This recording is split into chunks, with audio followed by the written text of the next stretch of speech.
બોડેલી લાઈવમાં આપનું સ્વાગત છે। છોટાઉદેપુર પાસે આવેલા ગેલવાડ ગામે હાઈવે પર એક અકસ્માત સર્જાયો હતો। આ અકસ્માતમાં માલદી ગામના એક યુવાનનું મોત નીપજ્યું છે।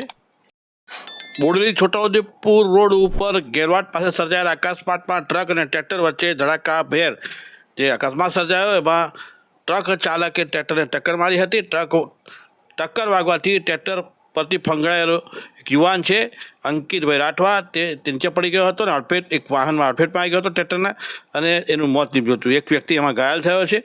માલદી ગામનો યુવાન અકસ્માતમાં મોતને ભેટ્યો છે। પોતાના ઘરે માલદી ગામથી ટ્રેક્ટર અને છોટાઉદેપુર ખાતે ડીઝલ ભરાવવા આવતા ગેલવાડ પાસે છોટાઉદેપુર આવતો હતો યુવાન મોતને ભેટ્યો હતો।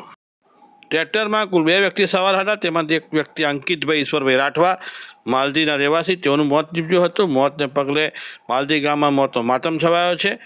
છોટાઉદેપુર જિલ્લાના માલદી ગામેથી ઈશ્વરભાઈ સન્યાભાઈ ને એમના સુપુત્ર છોટાઉદેપુર ટ્રેક્ટરમાં ડીઝલ ભરાવા આવતા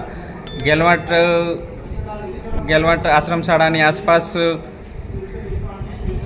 થાંભલા ભરેલી ગાડી પાછળથી ટક્કર મારતા ખાઈમાં પડેલ। ઈશ્વરભાઈ સાઈડમાં આ બાજુ પડેલ, એમના પુત્ર રોડ પર ફંગોળાઈ જતા ગાડી અડફેટે આવતા એમનું કરુણ મોત નીપજ્યું છે અને એમના પીએમઆરથી છોટાઉદેપુર ખસેડવામાં આવેલ છે જનરલ હોસ્પિટલ।